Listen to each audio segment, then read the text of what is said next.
I see you all work together, and it's just like a beautiful, harmonious song watching you all work together. Tell us a little bit about how different it might be working with a spouse or working in partnership with someone helping your ideal client.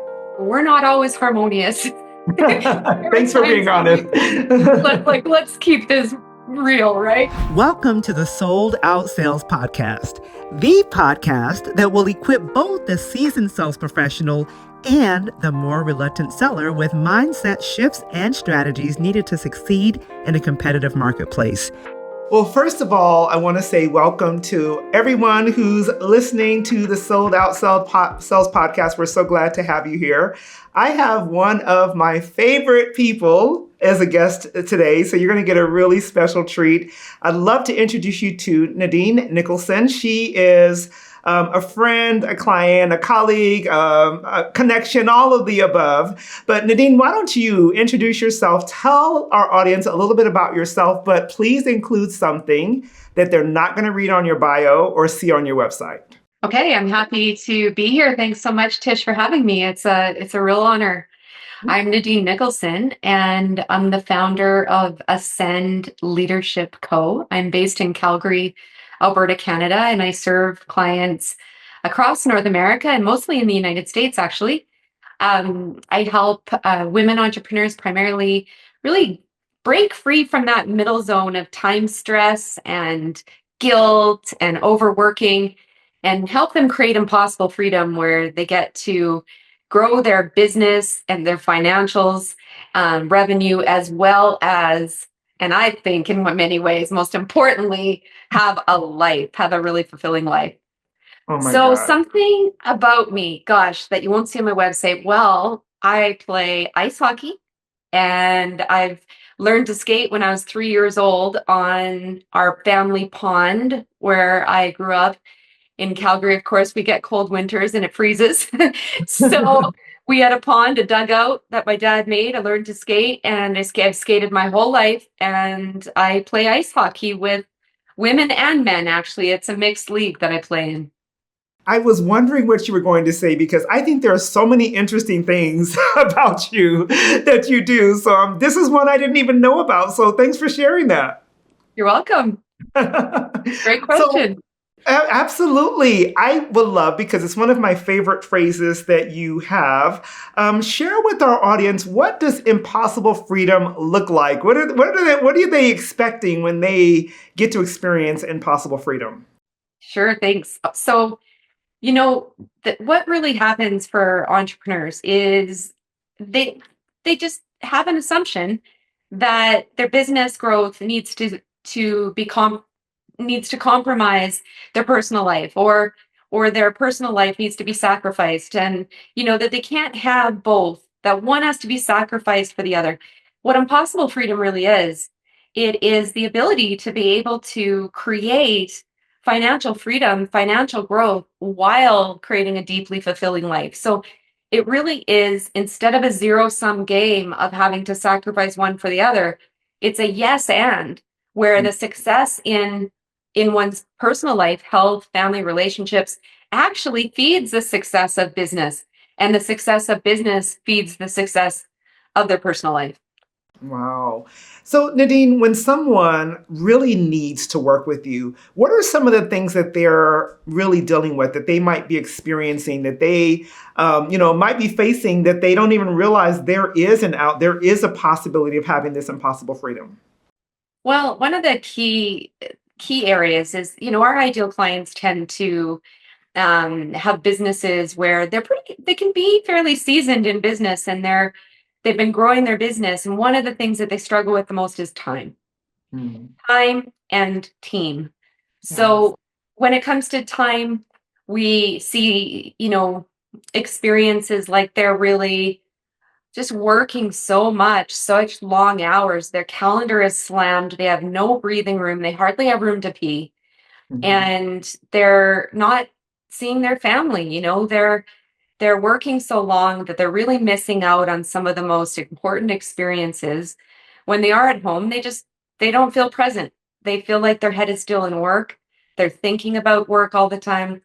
And they also have a lot of decision fatigue. They have a hard time making decisions.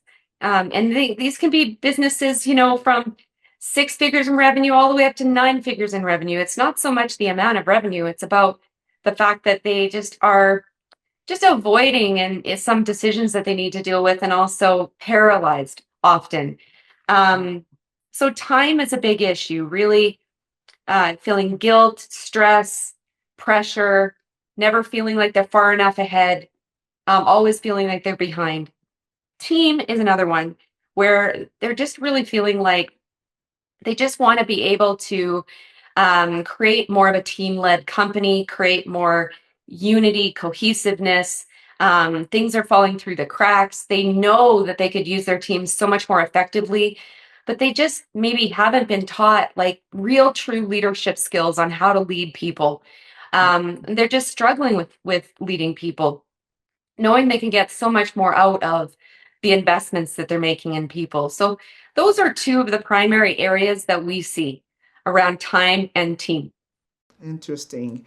I know that, when you probably first started your business, your clientele might have been a little bit different, but now I know that you work with high achieving, top level CEOs and people who are at a certain place within their business. What would you say is different about the sales process when you maybe first started your business or had a different type of clientele compared to where it is now, and the way that you have to connect with people that are at a very different level in their business? Yeah. So what's different now is that a lot of our clients have strategic planning, Yeah. budget planning. They're working with their executive leadership teams they could be doing budget planning for the next year in all the way in September. Mhm. And so it's when they first meet us, they haven't already always thought about investing in coaching. They sometimes have never had coaching. Right. So we work with them to figure out, and we partner with them to figure out, show that return on investment, and find ways that they can find the investment within what they already have going on, cost savings, various ways that they can work within what they have from their previously past budget. Sometimes they don't always have that ability to be able to find that. And so in that case, we help them create the business case to get their CFO on board, or a lot of our clients have their partners working with them in the business and have part ownership. So sometimes it's their partners on board.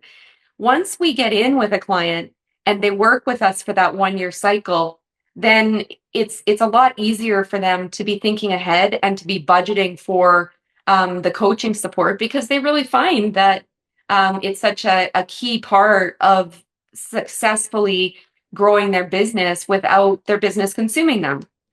Love that. And I love that you're kind of helping people who may need to identify a different type of client to know that, number one, it's possible, and that there's some different ways that you'll be able to, attract those types of clients. I want to switch gears a little bit, because something we haven't talked about before thus far is the fact that you and your husband are partners within your business and do a lot of the work together. I often meet entrepreneurs or business owners who either have a great working relationship and they really thrive working with their partners, and others maybe not. I see you all work together, and it's just like a beautiful, harmonious song watching you all work together. Tell us a little bit about how different it might be working with a spouse or working in partnership with someone helping your ideal client. Sure. So we work at it every day. Mhm. It takes effort to be able to be harmonious. And we're not always harmonious. There are Thanks for times being when honest. let's keep this real, right? So, Yeah. you know, I started this business in 2009 after a very long and successful corporate career in corporate communications. And when I started this business, Derek, my husband, was still working in corporate, and we knew back then that there would be a point when he would take a couple of years off as a Mhm. sabbatical when I had the business really humming. And it was around 2016 that he did that. He took 2 years off as a stay-at-home dad. he'd never taken any time off from working in his entire career. So it was really special. And then there was a point that he really realized he loved the freedom, but he wanted to get back at it. And so Mm-hmm. what we decided is we decided to take the best of him and the best of me and join forces and rebrand my company into Ascend Leadership.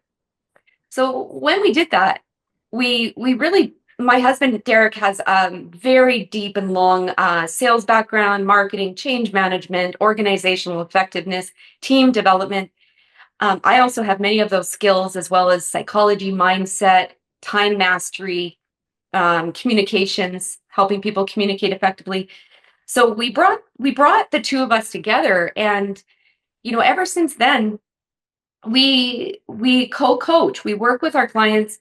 Sometimes they get me one-on-one. Sometimes they get him one-on-one. It depends on the issues that they're dealing with of the day.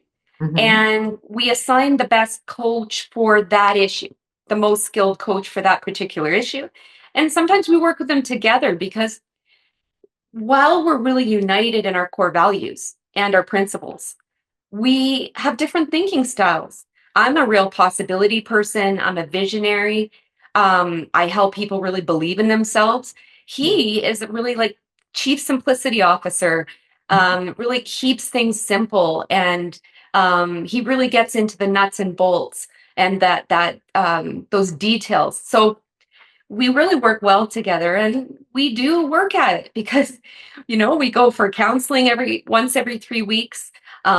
We love our counselor. He is amazing, and it's Mm-hmm. just so proactive to just work through any challenges we might be having, because we spend a lot of time together. We're co-parents, we're married, we work together, we travel together, so we absolutely work at it. I am so grateful for you just being completely honest and vulnerable with that, because there are a lot of people who think that they're not good enough because they have to work at it, and not realizing that it's part of the process. And I actually love a lot of your work. I see things like the things that you get to enjoy, they're part of the process. It's part of becoming the success that you are. So I'm so grateful that you were willing to share that and give us a little bit of a bird's eye view into what it looks like to work as a team in that capacity. Well, Tell Tish, do you me, want me to tell you just a really quick funny story? please, absolutely.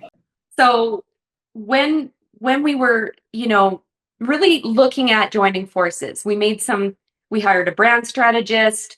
She went down the road of like creating a brand for Derek to have his own business, Hmm. and for me to up level what I had. And then we just decided to join together and just up level my business to be ours. Kind of like when before we got married, I moved into his house, lived with him for a year. And then I said to him, you know what? This is your house. You picked this out. And I want to buy a new house that we buy together. So that's Yeah. what it was like. We created this new house. But the funny story is that I was so focused on like really taking a stand that this is the right thing to do. This is the best thing to do. This is best for our clients. It's best for our freedom. In that first year of 2018, it was hard. Yeah. I had worked from a home office since 2009, Hmm. almost 10 years on my own.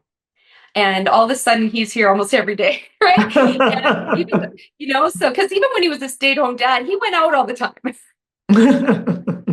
So so I would say, so when we'd have rocky moments and we'd trigger each other and we'd set each other off, and it was so hard. I'm And I said to sure. him one day, I said, Derek, I said, why did we do this again? Why did we do this again? Please tell me. Hmm. And then he would go on to say, this is why we did it. And he would be very clear. This is why we did it. Remember, this is why we're doing this. Hmm. And it was that bringing me back. Maybe it's that masculine presence of bringing me back to that foundation of our why and the strength of our choices and the why we made these decisions to be in more freedom. And it will get better as we work through it. So Yeah. that first year, I got to tell you though, it was rocky. It was rough for both of us. I can imagine. Wow. Well, I'm glad to see that you all have made it through it and you're doing really well together. And I know that your clients benefit tremendously from the fact that you all worked together and continue to work together on that so that they can experience what both of you all bring to the table. Every person in your company is part of the sales team, but most of them don't know it and they don't have the tools or the confidence. That's where my Reluctant Sales Team program has helped hundreds of people to reach their goals. The next program starts soon. Visit tishtimes.com/make more sales to get the details and to enroll your team. Nadine, I'd love to hear from you because I have the privilege of seeing your sales process and knowing how well it works. What do you believe is the secret to your conversion, the way that you're able to have conversations with your ideal clients and for them to see the opportunity and say yes frequently, maybe not every time, but quite frequently? What do you think is the secret to your conversion at this point? I feel like a big secret is that I meet most of my clients in person in some way. Okay. They may have heard of me on something like this or through a referral from one of our other clients. And at some point in time in the very near future after that connection, decide to hire us, I make an effort to be able to see them in person in some way. It could be, stopping at their city on the way to a conference or going to something that is in their city, just some way to see them in person. Where I meet most of our clients is the first meeting is in person. And I travel down to the United States. Like I said, I'm from Calgary, and I travel often to the United States to various conferences where business leaders, business owners, entrepreneurs, founders attend. And sometimes I sponsor the events so that there's some more visibility.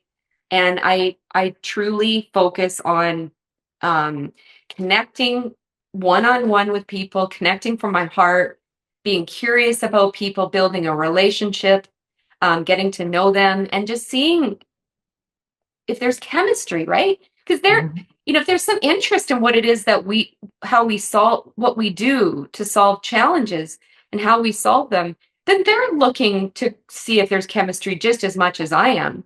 Right. So I explore that. And then from there, if there is, then we move through that sales process of they get to meet Derek.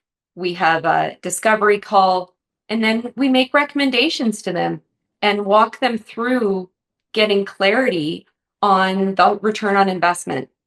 Up from there, they're making the decision, of course. Right. It's all their decision, but we're guiding them every step of the way to make a decision that they can feel really amazing about. And Wonderful. Us too, of course. Yeah. Again, something else that I think you all are really masterful at is really laying out your framework and helping people to know how you're able to really get them from point A to point B. How important do you think being able to articulate the framework of a program when you're having a sales conversation is? For those who might be listening and wondering how deep they should go into what it is that they do when they're having those initial conversations, how important is it to you to really lay out your framework for the people that you're communicating with that are prospective clients? It's huge to lay out like our framework, our methodology, what our proprietary system of getting our clients from point A to point Z. I'll say some Canadian, or Z for you Americans, if you're whoever else is listening often says Z. Our proprietary framework, which we call the impossible freedom equation, is a huge part of the conversation. Wow. I'll tell you what isn't a big part. What's that? What isn't a big part are the bullet points of how many calls there are, how long are the calls going to be. Right. And I do think that that's a mistake that some service providers and business leaders who are making sales can jump to that too quickly, because that's not what people are buying. They're not buying the number of calls. They're buying the result, and they're buying the solution that achieves the result. Absolutely. Which is the framework. Yeah. I'm literally like holding myself in my chair right now because that makes me so happy because a lot of people, like you said, they make the mistake or they don't realize that it's the transformation people want. It's not all of the details. And especially if you're in, I would dare say, when we're selling to high level entrepreneurs, high level CEOs, they're big picture thinkers in most cases. So we're losing them when we're talking about how many calls and how many, worksheets they get to fill out and all of the various things that might come as part of what we're offering. So thank you so much for sharing that. I was really hoping that you kind of, broke that down, because I think that people don't realize that the sale is theirs to lose in most cases, and they're losing it with going into the weeds with those details. All the potential client is thinking when that happens is, that is way too much work and I don't have the time. Yeah. And so even going through the methodology in too much detail can lose a sale. Yeah. So what I make sure that I do is that I'm focused on where they are now and helping them get clear about that, what it is they want and why they want it, and what it is, like, what is the outcome? What is impossible freedom defined for them? Because impossible freedom is, the definition of that truly is unique to each person. It is about growing more revenue while having a life, but how that breaks down and how that actually gets defined is unique for each person, of what makes a great life for each person, right? Yeah. So what I find is that's really important right there. And then I share the first 3 steps. We're first going to do this outcome. We're first going to achieve this outcome. Then we're going to achieve this outcome. And then we're going to achieve this outcome. And that's all they need are the first 3 outcomes, the first 3 steps in the methodology. And sometimes if there's something further along in the methodology that it's very important to them, and that based on the sales conversation, then we definitely want to draw attention to that, even if it's later in the process. I love that. So good. You reminded me of something.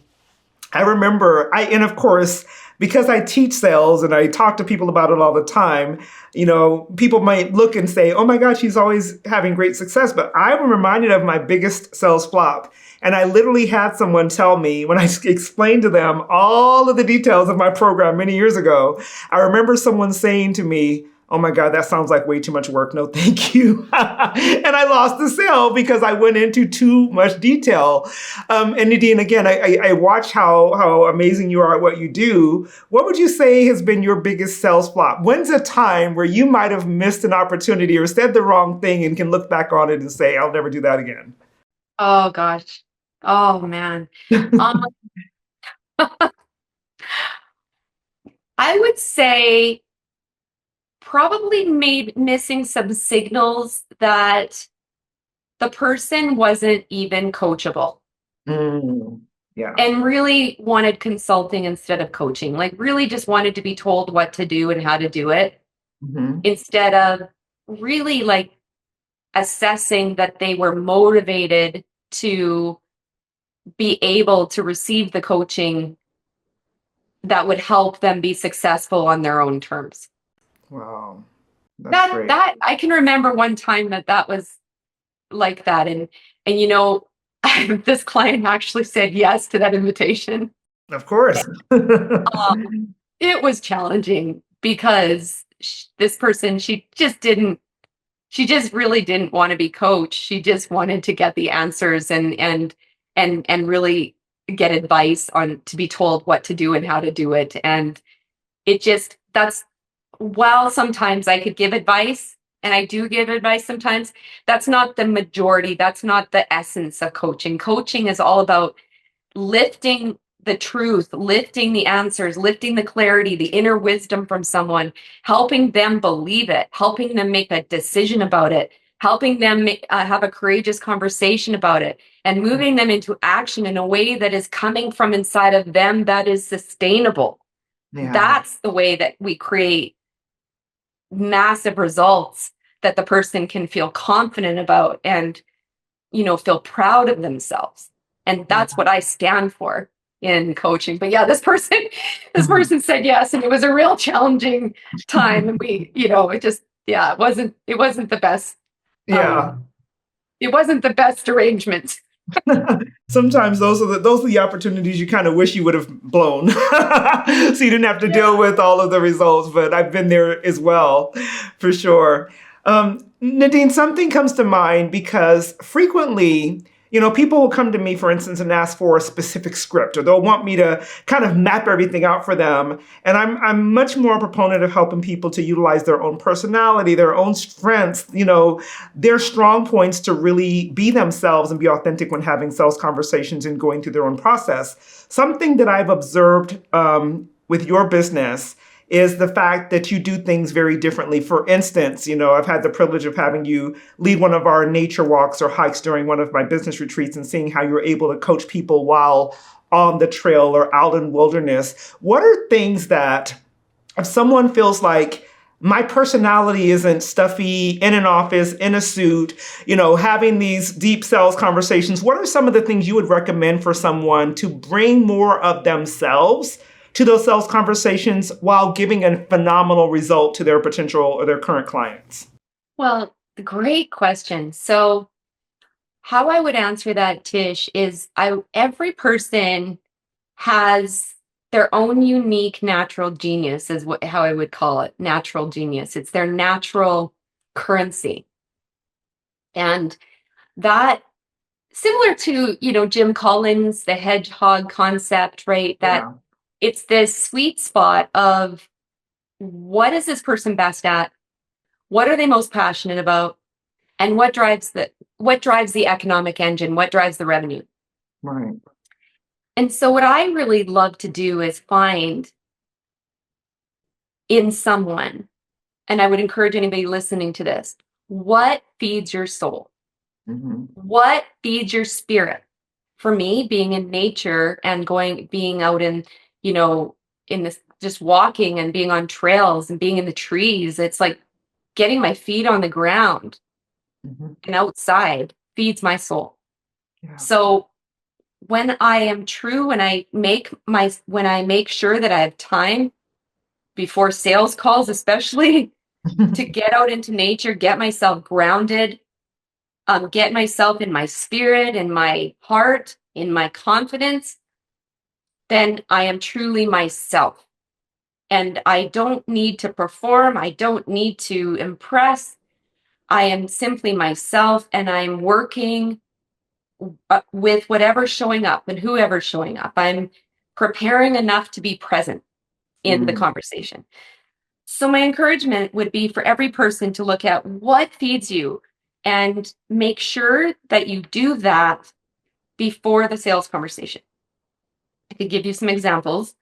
Some things that might feed you might be a bike ride. Some people like to pray, meditate, maybe dance, maybe just put on some headphones and some music and dance. Could get out, you could get outside. What is an internal exercise, something that you do with yourself that helps you connect with your heart, with your inner spirit, with your soul, with your like joie de vivre, right? Your joy of life. Mm-hmm. And you bring that person to a sales call, and you will be so much more grounded, inspired, confident, clear, and just not needing to impress or force or have to get a sale or anything like that. You just really standing confidently in your own 2 feet. Oh my God. This is so good. So, so good. And every now and then I'll tell someone we have to do part 2. So I'm telling you now we have to do a part 2 because this is so good. And it was such a great masterclass for people who sell to a specific type of client who really need to up-level the way that they're processing their sales, if you will. And I'm so grateful for you sharing from your heart today. Would you please tell everyone what's the best way to reach out to you if in fact they fit that ideal client who is looking for impossible freedom and really wants to shift the way that they're currently living? Where are they going to find you, Nadine? So you can reach out to me and my website, and I'd love to invite you to one of my monthly roundtables that I lead. You can find that at Ascend, ASCEND, ascendleadership.com. roundtable. And once a month, I lead a roundtable of business leaders, CEOs, founders, and CEOs of their own companies, founders and entrepreneurs who are anywhere, in the revenue range of 6 to 9 figures. And I teach something related to impossible freedom, some skills around time mastery, united team, courageous conversations, brave decisions. And this idea is it's all about building relationships and community with the other 7 leaders on the call, plus myself. It's about creating a network, building relationships. There's no selling by me or anyone else. And you get to learn something. I'll be doing some teaching and making those connections for everyone. Wonderful. Well, we will make sure to have those links in the show notes so people can reach out to you without any issues. So thank you so much for being here with me, Nadine. I can't wait to have part 2 with you. Thanks so much, Tish, for having me. Absolutely. Thanks for listening to the Sold Out Sales Podcast. I would be so appreciative if you would show me and my amazing guests some love by leaving a review on your favorite podcasting platform. Also, go over to tishttimes.com/resource page and make sure you pick up your sales and networking handbook, especially for introverts. Also, I'd love to continue this conversation, so make sure you connect with me on Facebook, Instagram, and LinkedIn. I'll see you back here next week.